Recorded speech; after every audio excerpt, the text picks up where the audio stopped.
First of all, I'm so grateful for you. Thank you. We're all in this together, aren't we? Yes.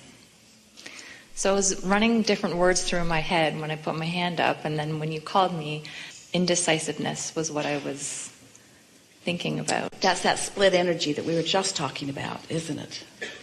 Well, I think there's power in decision because there's power in focus. Because there's no split energy. So, is there a difference between having a lack of preference versus being indecisive? Like, I think there's so many things that it's like, where do you want to go for dinner? There's small choices and big choices. So a big choice in terms of what I want to do with my career or business. The most important thing that we want to say to you is that in many of the examples that you're giving to yourself about indecisiveness, they are all pretty much vibrationally equal, and so any one of them would serve you. So it's not so much indecisiveness as it is, there are just lots of choices, sort of like a buffet. There's not one thing and only one thing that's going to satisfy you to have to eat today. There are many things to satisfy you. But the more clear you are about your intentions, then the more easily you can make the decision about what it is you want. Does that make sense? Yeah.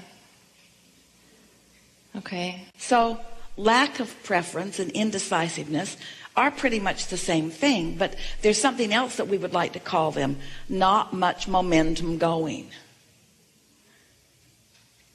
If you think in terms of vibrational content rather than specific choice content, in other words, let's say that the choices are, just for fun, come to a seminar, go for a wonderful walk somewhere in some garden, get in your car and go for a road trip into some place that is beautiful, get together with friends and have a really good time, go to a music festival and listen to music. We would say that all of those things are vibrationally comparable. They're different places and different faces, but all of them have that uplifting potential. You see what we're getting at? So it wouldn't matter which one of them you choose, and one wouldn't be more right than the other. They would all be wonderful and uplifting in nature. And so you wouldn't have to stress over it. But let's say, while you're segment intending and while you're thinking about it, you're saying, oh, I'm so eager to be outside. I haven't been outside as much as I have been wanting to be outside. And that's something that's pretty strong in your vibration. You know what you don't want, and you know what you do want. And you've furthered that momentum by saying things like, I'm really looking forward to some fresh air, and I really want to get out where I can have a good time. So now, coming to a seminar inside of a room doesn't feel like the best idea, but maybe the music festival is if it's outside, or maybe the driving somewhere. You see what we're getting at? Yeah. And so it just depends upon what things have been important to you, and what things are important to you have to do with knowing what you don't want and knowing what you do want. What we really want to say to you is there really are no wrong answers. You really are not ever getting it wrong. You're always getting it right, and you're never getting it done. But in any moment in time, you can choose to view whatever you're viewing in a way that is uplifting or in concert with the way the source within you is seeing it, or in a way that isn't. That's the only thing that we would like to guide you about relative to these preferences. And meanwhile, collecting data is just a really, really, really fun thing to do, isn't it? Yeah. When you get into that receptive mode that we're describing, so that the impulses are being inspired as you are moving along, we want to call that sweet spot where you're tuned in, tapped in, turned on, and you're just following the flow of the impulses that are coming to you. You can just go from one exhilarating thing to another to another. You begin to feel like the entire universe is your very personal concierge who is just opening doors for you and guiding you on the path of the most fun and the most clarifying and the most interesting. That's the way it is supposed to feel to you.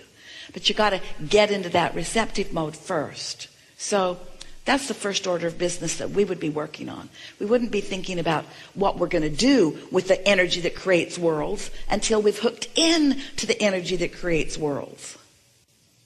And once you get hooked into it, the ideas will begin to flow. You've been listening for a while, and this is a really leading edge conversation about deliberate creation. So we want to recap that just a little bit to make sure that you understand what we're talking about. So you've been sorting and sifting through life, and you've been doing that preference thing for a long time. So your vortex is full of your preferences. You don't have to keep restating it. You don't have to say to the universe every day, you know, I want to be physically comfortable. You don't have to explain to the universe, I want to feel good. You don't have to explain. In other words, you've already sifted and sorted through life, and your vortex is full of, and your inner being knows that you want to feel good, and that you want to feel clear, and that you want to be dynamic, and that you want to be an uplifter, and that you want the energy to flow through you. In other words, all of that is understood already. So now, your work isn't so much to make a list of, oh, let's see, now what are all of the things that I want to do right now? You've already done that. That's step one. That's taken care of. And step two is taken care of too, because source energy is there. Law of attraction has gathered the cooperative components. So now your work is to get into the receptive mode, which means think the thoughts that make you happy, and think of the people that make you happy. Do whatever it takes. Meditate, take a nap, put your feet in the water, do whatever it takes to get feeling good. Think the thoughts that cause you to feel good, and then let the inspiration flow into the specifics that your preferences have already defined. You see how it works? Yeah. But so often you're wanting to utilize this information about the laws of the universe and how you create your own reality by the same making the list of pros and cons. But you've already done that. That was step one. Now your work is to get into step three. Get into the receptive mode. That's your only work. And when you do, the preferences that you've already defined will start flowing in vivid form into your experience. Well, like 2 months ago, I was so excited about creating a business. I had all these visions in my mind, and it felt amazing. I couldn't even contain myself. Like, the only thing that would calm me down was watching The Bachelor and eating chips, because I was so excited about my creation. And then I got bored, and then I stopped thinking about it, and now But you see, that's not an accurate statement. You didn't just get bored. You thought thoughts that took you into a different vibration. You didn't stop thinking about it. You started thinking about other things. Because if your momentum is as you described it, unless you did something to quell that momentum would stay there. That's why we're saying it's not a topic thing, it's a vibrational thing. What's the program you were watching? What's that about? What's that about? It's about someone else making the decisions for you? About competition that doesn't exist?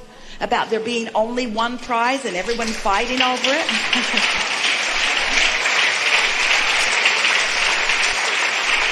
We can see how that could put you on a whole different vibrational place, not in sync with your power and your empowerment and the universe cooperating with you. Jerry and Esther were in Aruba a few years ago, and their driver picked them up. And as they were driving around this island, he said, yeah, a while ago I picked up one of the girls from The Bachelor. And Esther said, oh, was that nice? And he said, no, I had to drive around for 4 hours because they wouldn't let her out of the car until she cried. And Esther said, oh, things are not actually as they seem to be. Don't watch that show. No, we just don't want you to tell it different than it is. We don't want you to explain that you just got bored. You didn't just get bored. You focused on boring things. Or you just didn't just get discouraged. In other words, when you focus upon things that aren't up to speed with who you really are, then you don't feel like you really are. We just want you to tell it like it really is, vibrationally. You see what we're getting at? Yeah. So it's also being patient and waiting for... When you care about your vibration, patience isn't so much required because things keep coming. In other words, just a steady flow of things. But you can't think in vibrational opposition. Describe to us, if you can reconstitute it here, some of the things that you were thinking about relative to your business. What were some of the thoughts you were thinking? coaching, transforming people's lives, igniting passion, creativity, joy in people who want a different life, just don't know how to get there. I would like to be that facilitator to help them transition into that. And so you want to teach that, but you were not doing that. You were feeling bored. So don't you think that part of the thing that was unfolding was to show you what to do when you are not feeling the passion?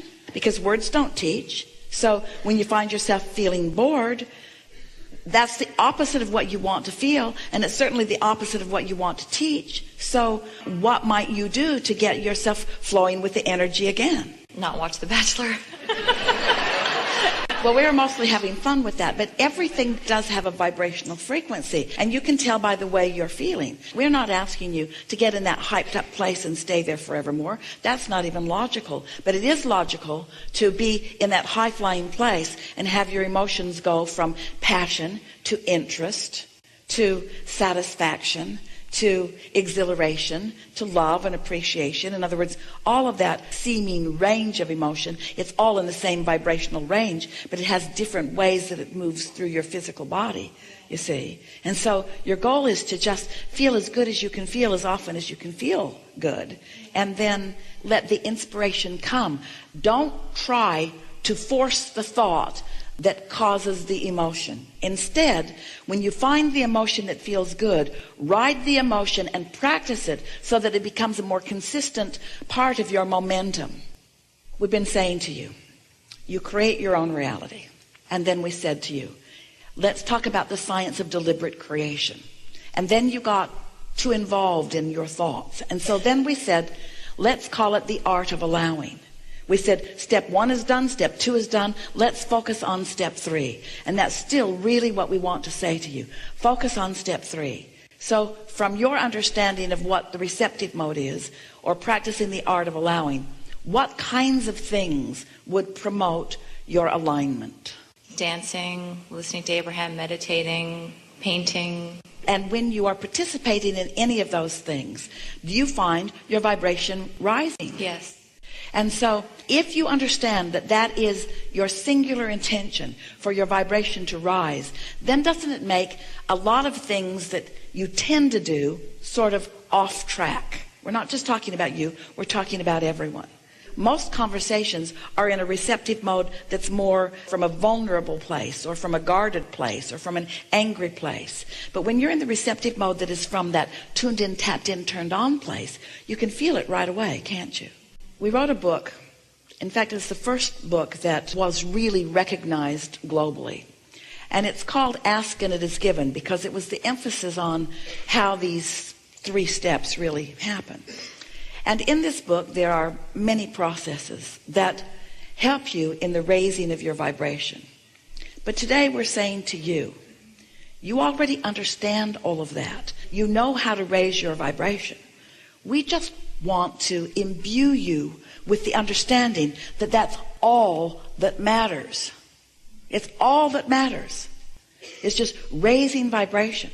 So you just want to pull out the stops and just do it in whatever way you can, because there's no right way and there's no wrong way. Just pull out the stops and do it in whatever way you can, and then follow the impulse.